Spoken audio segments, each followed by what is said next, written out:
Assalamualaikum warahmatullahi wabarakatuh. Di video kali ini saya akan menyampaikan materi koneksi antar materi modul 1.2. Assalamualaikum warahmatullahi wabarakatuh. Perkenalkan, nama saya Santi Nur Indasari, CGP Angkatan 9 Kelompok 155, SMPN 2 Nguling, Kabupaten Pasuruan. Koneksi antar materi menggunakan model refleksi 4P, yaitu yang pertama adalah peristiwa, yang kedua adalah perasaan, yang ketiga adalah pembelajaran, dan yang keempat adalah penerapan. Peristiwa yang pertama adalah momen penting apa yang ada dalam proses pembelajaran di modul 1.1 dan 1.2. Yang pertama adalah saya merasa sebagai guru ternyata masih banyak hal yang tidak saya tahu dan baru saya dapatkan ketika mengikuti kegiatan CGP seperti filosofi KHD, guru adalah petani, sistem berpikir cepat, dan juga nilai-nilai guru penggerak, serta dan sebagainya. Yang kedua, dalam pembelajaran saya bertemu dengan fasilitator yang luar biasa dan teman-teman yang hebat, serta kami aktif saling berkolaborasi, berbagi ilmu di ruang kolaborasi, sehingga saya banyak mendapatkan pengetahuan baru dari ibu fasilitator maupun dari teman-teman. Yang ketiga, momen yang penting adalah momen saat mengerjakan tugas sangat menantang sekali sebab harus bisa memanajemen waktu dalam pengerjaannya. Karena membagi waktu bagi seorang ibu tidak mudah antara membagi waktu tugas sekolah, tugas ibu di rumah, dan tugas sebagai CGP. Kaitan antara modul 1.1 dan 1.2 yang saya pahami adalah modul 1.1 mengajarkan kita berbagai hal mengenai pendidikan seperti filosofi KHD, pendidikan yang menghamba pada siswa, dan mendidik sesuai dengan kodrat zaman dan kodrat alam.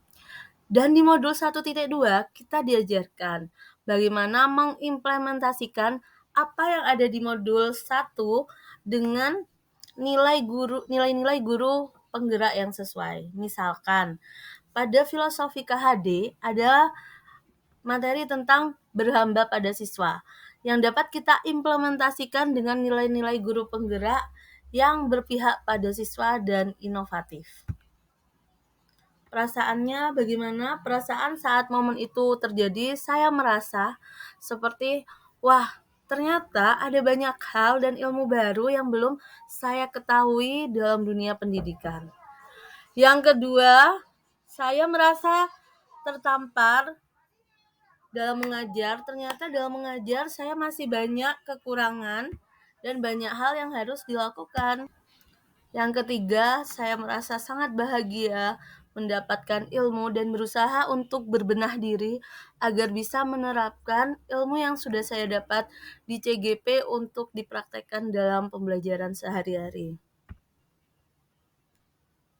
Yang ketiga adalah pembelajaran apa yang saya dapatkan sebelum adanya momen dan sesudah. Sebelum momen, saya berpikir bahwa guru harus aktif di kelas, sedangkan setelah momen mempelajari modul 1.1 dan 1.2, bahwasanya siswa yang harus aktif dan guru hanya berperan sebagai fasilitator.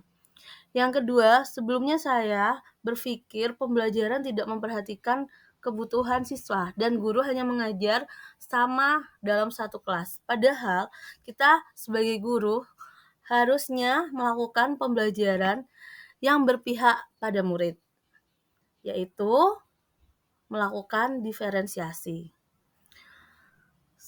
Yang ketiga, sebelum momen saya berpikir pembelajaran harus berfokus pada kognitif. Dan setelah momen saya berpikir bahwa pentingnya penanaman karakter pada diri anak agar mereka tumbuh menjadi anak-anak yang mempunyai karakter dan berjiwa profil Pancasila. Yang keempat, saya kira sebelumnya saya berpikir bahwa guru harus mengajar di kelas.